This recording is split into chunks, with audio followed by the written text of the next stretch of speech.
Hey everybody, what is going on? Hexlex here. Got another Master Duel video for you, coming at you with some Mathmech. And as I've said before, and it does definitely remain true going into this season, when it comes to straight up just laddering and grinding out some games that way, just trying to get up to like Master or just a certain rank in general as quickly as possible, Mathmech is actually kind of my go-to deck, even though it is definitely far from the best deck. It is definitely like one of the, as far as like tier 1 and 2 goes, one of the better decks in Master Duel, that's for sure. But honestly, if I were to rank like the top 10 decks in Master Duel, this might even just be number 10.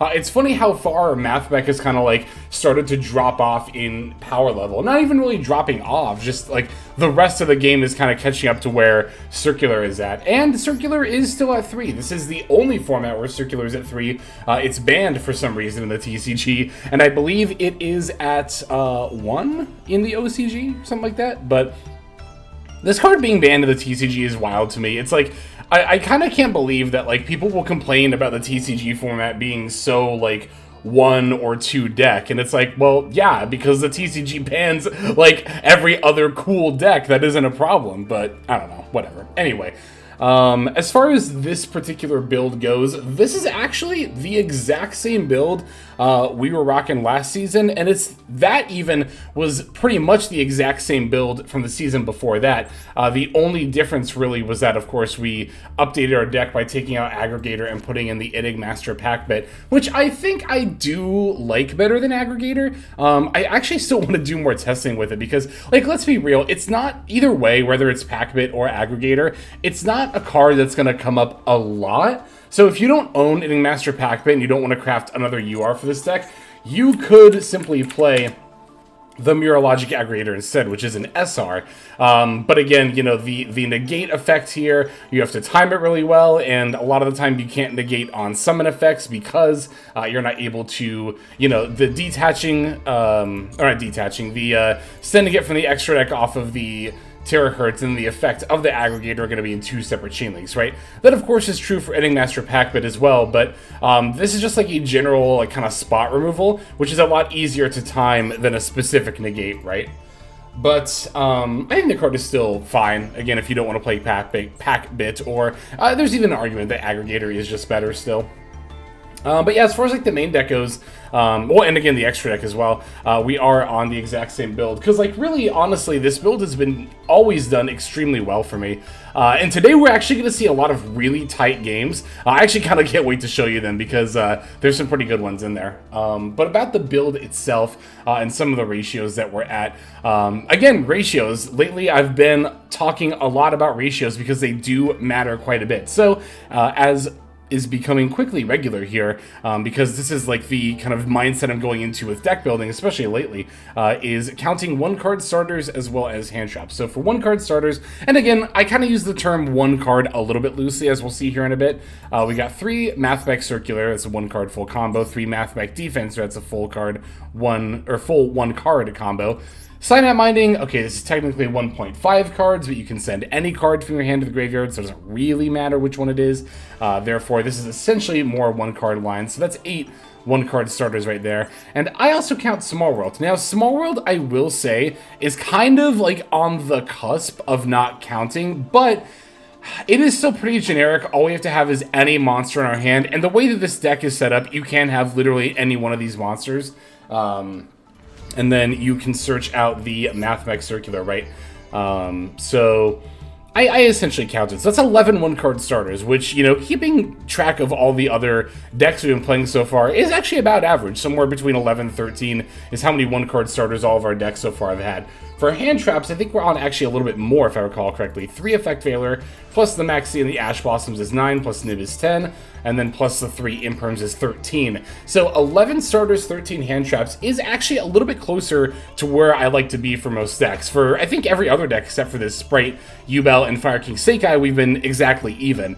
But, again, I definitely don't mind playing more hand traps than starters because, ideally, every single opening hand, first or second, is going to have 1-card starter and 2 hand traps, and that should be good enough to get you going, right? Again, no matter if you go first or second.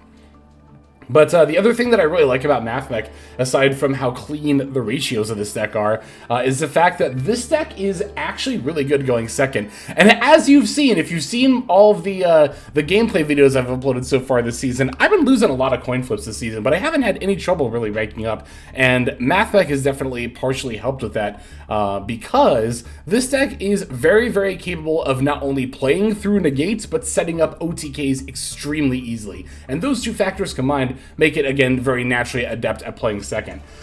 This is, I think, the first deck that we've covered so far where I'm playing 2 triple tack. As much as I love triple tack, I've been going down to 1 copy in a lot of builds lately because I have noticed over time that, like, yeah, triple tack isn't always live, and especially, like, opening or drawing the second copy while you haven't used the first yet feels really bad. So I actually almost played, there were a couple of other cards that I played at first instead of the second triple tack, or that I almost played, rather. One of them was a single copy of Joel and Lockbird, just to have another hand trap, and this does also help with Small World bridges, but again, it's not required. You can already bridge just about any card into just about any other card here. I think Multiplication is literally the one monster in the deck that doesn't bridge cleanly into Circular. Well, I guess it does if you have Dotscaper in deck, but anyway.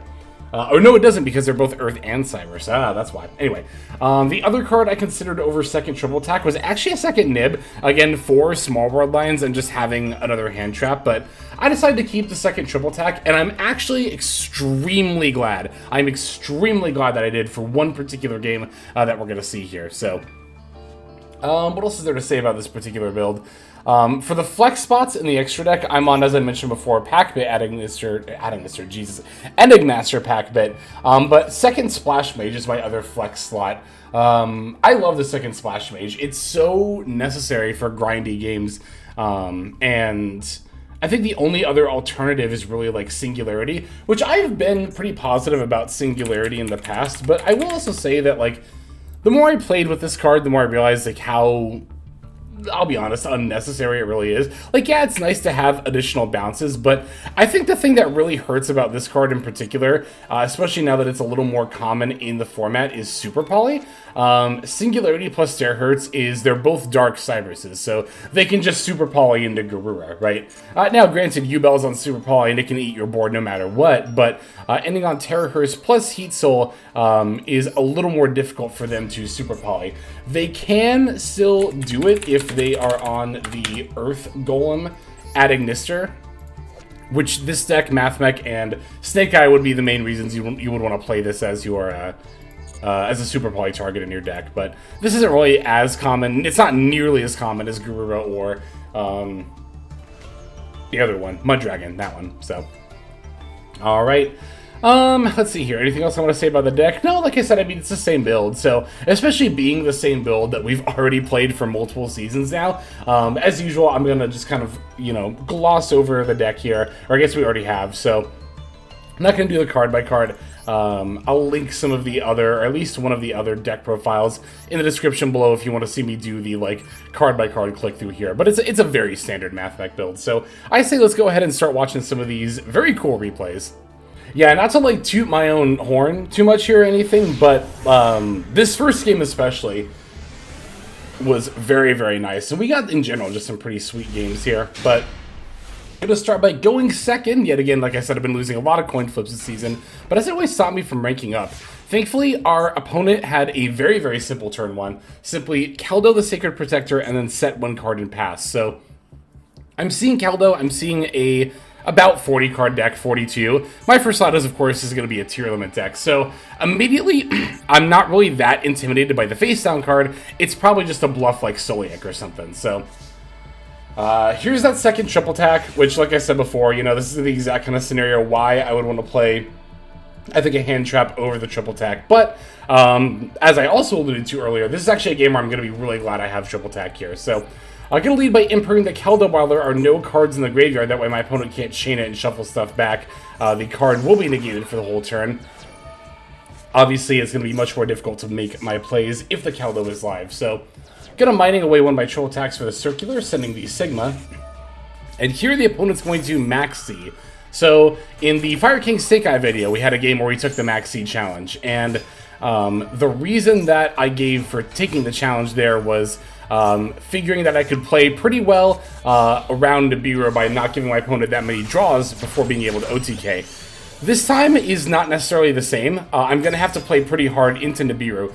That said, Triple Tack is a card, or not Triple Tack, Nibiru rather, is a card that is not typically played in, you know, the Tearlaments deck. So I didn't think they had it, right? I was like, okay, worst case scenario, they might Ash me at some point, but, or might summon a Havness. Havness was the main thing I was worried about. However, I did decide to Triple Tack at this point here, just to see, and sure enough, they did actually have the Nibiru. Now, I want to really talk about this Triple Tack, because this ended up being the most important decision of the game here, right?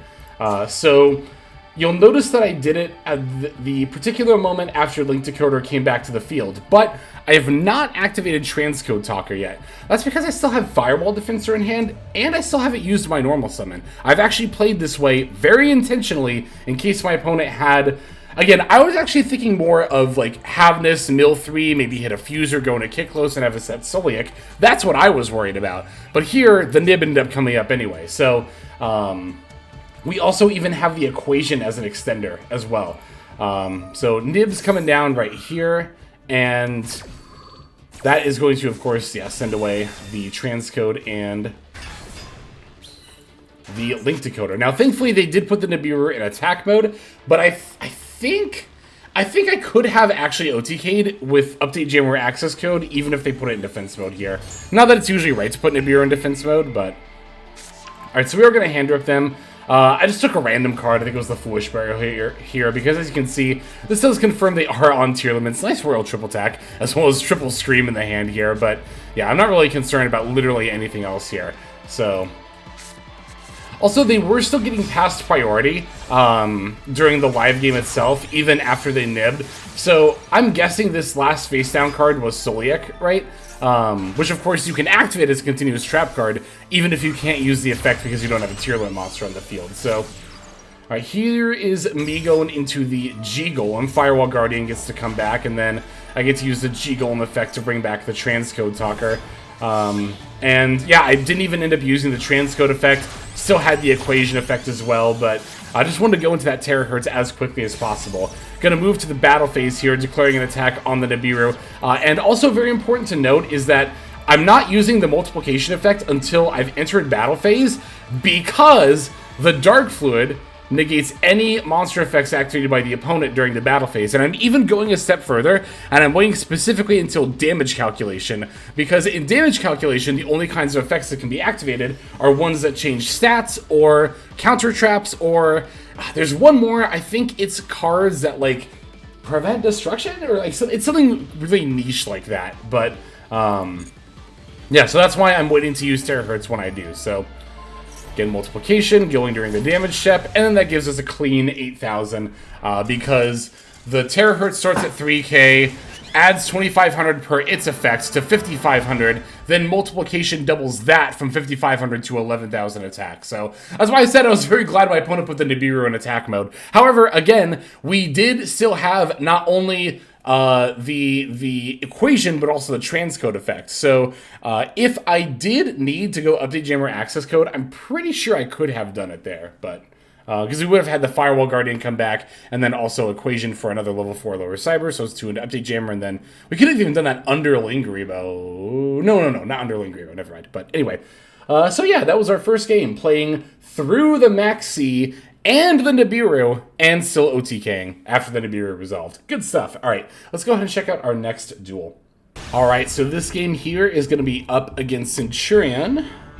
It's quickly becoming a mainstay of the meta, and probably will remain that way with the deck having multiple waves of good future support coming out. So, here we have yet another going second game. Still losing more coin flips this season. Still not mattering.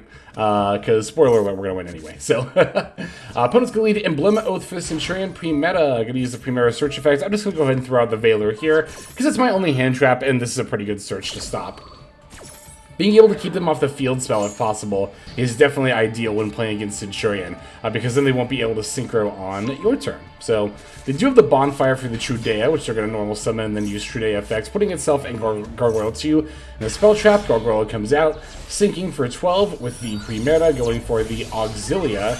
I think my opponent misplayed here, though, because they could have added the field spell here, but I think they add the counter trap instead, which I was a little bit surprised by. I mean, it's still kind of annoying to play through, but I think I'd rather play through the counter trap.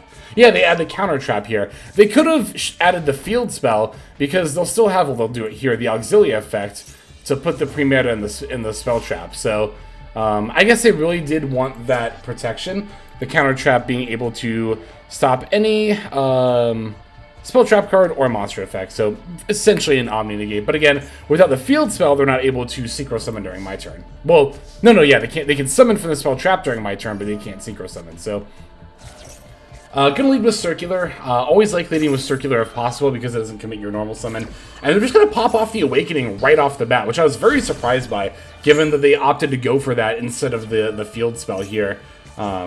I think they should have definitely saved that counter trap for a more, I don't know, like how crucial of a you know, point could they have used it at, really. I also wondered if they had Phalanx face down, because they didn't add that. So I decided I would OTK with the Lingeribo up, because they were also getting past priority. So just playing around that face down trap card here. So as you can see, we have more than enough bodies here. I'm going to just go for the Update Jammer access code line, and we can even do it under the Lingeribo. And as you can see here, like, I didn't even need to summon the Sigma out of my graveyard, because Firewall Guardian's getting to come back. Yeah, I thought my opponent conceded somewhere around this time. So Firewall Guardian gets to come back, right?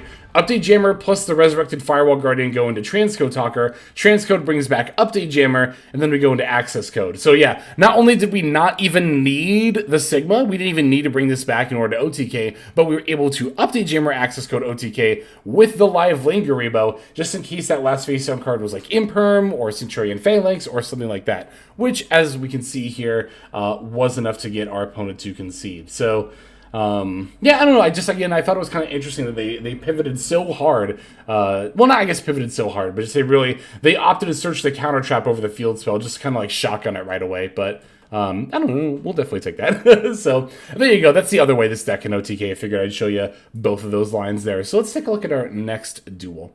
Okay, I believe both of these next two games are actually going first games, if I recall correctly.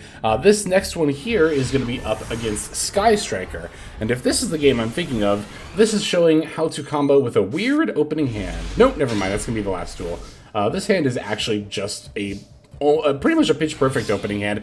This is another one of those hands that kind of highlights, you know, ratioing and why I think it matters. You know, again, like, as I've said before, playing these ratios that I've been on doesn't, like, guarantee that you're going to always open hands like this. Of course, you could still brick, right? However, we have started to see a trend over the last 4 videos of, like, pretty consistently opening hands that are, like, again, 1 starter and at least 2 hand traps. And here we have 3 hand traps and an extender. Now, granted, I would have loved for one of those hand traps. This Ghost Ogre literally doesn't matter at all, by the way.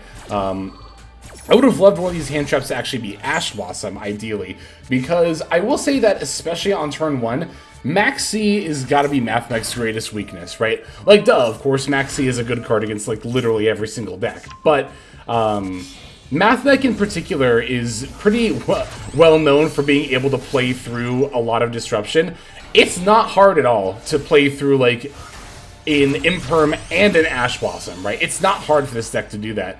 Max C, on the other hand, being the lingering kind of effect. Shifter, also very good against this deck for also being a lingering effect. Those lingering effects that apply through the whole turn, however, are going to be more of an issue. So, alright, here we're not only setting up the Terahertz, but I'm also going to go ahead and set up the Heat Soul as well. Because, like, why not? I mean, the main drawback here is that we don't get to Ending Master Pack Bit, because we're going to have to...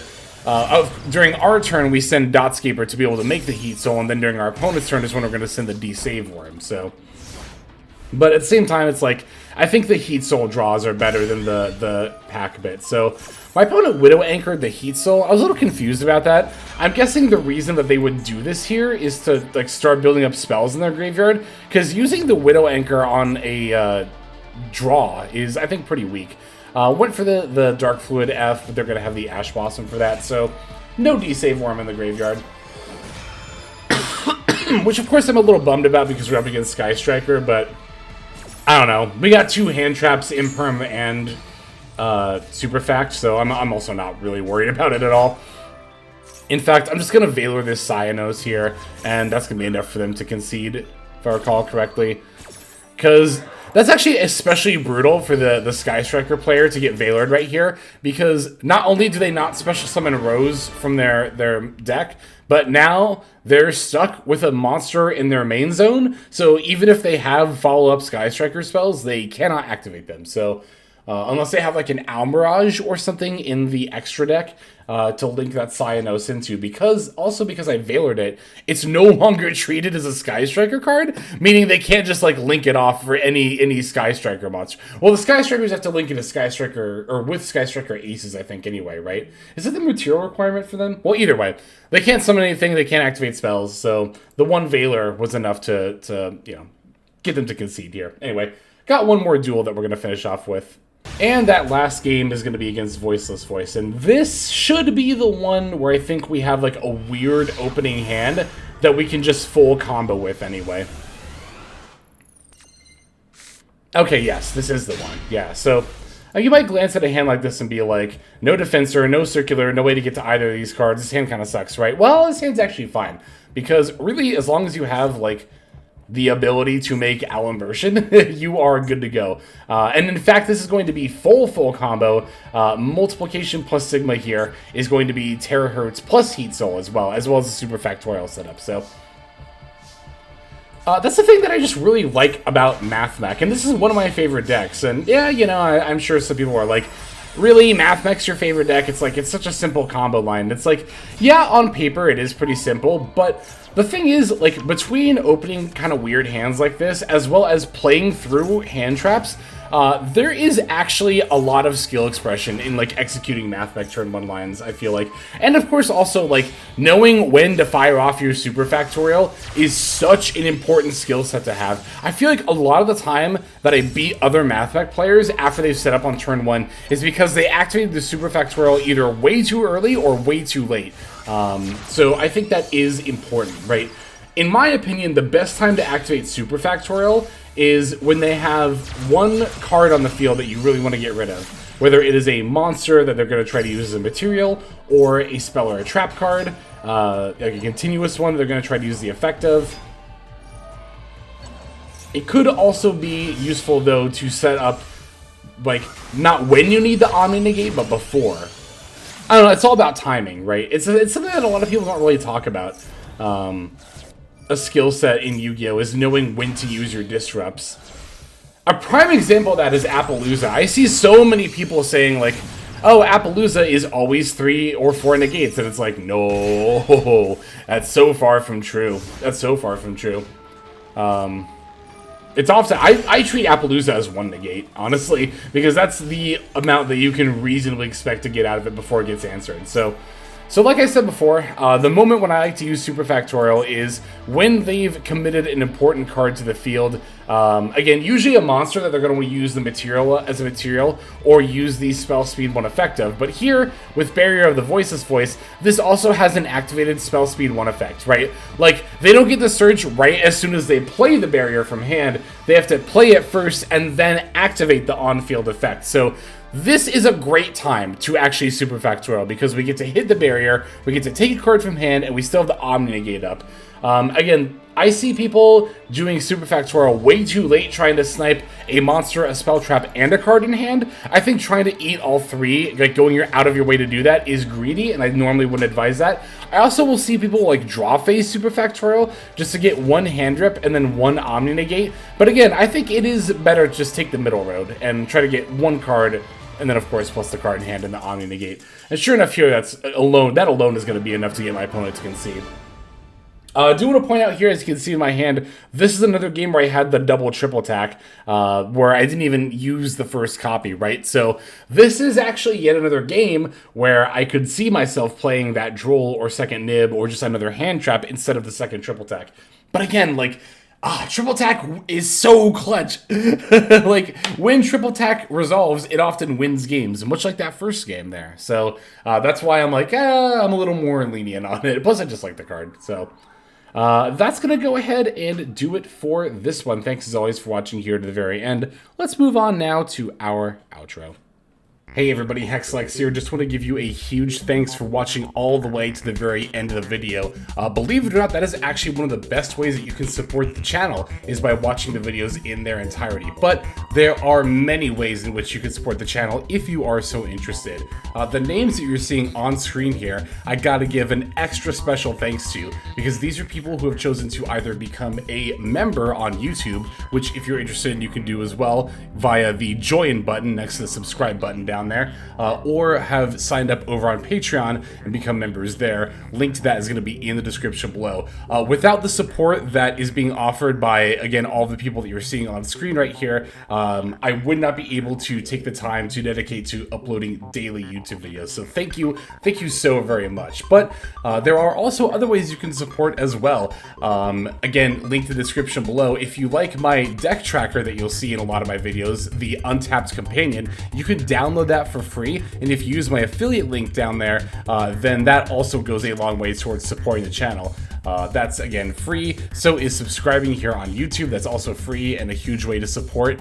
You can also check out Twitch, once again linked in the description below. Following and subscribing over there will not only support as well, but also give you notifications of when I go live if you want to catch some of the live streams. But really, no matter how you choose to support, it all adds up, and it all definitely means the world. So thank you, each and every one of you. For now, this is Hexlex. I'm going to be signing out. But more than that, I'm hoping that you have a fantastic day.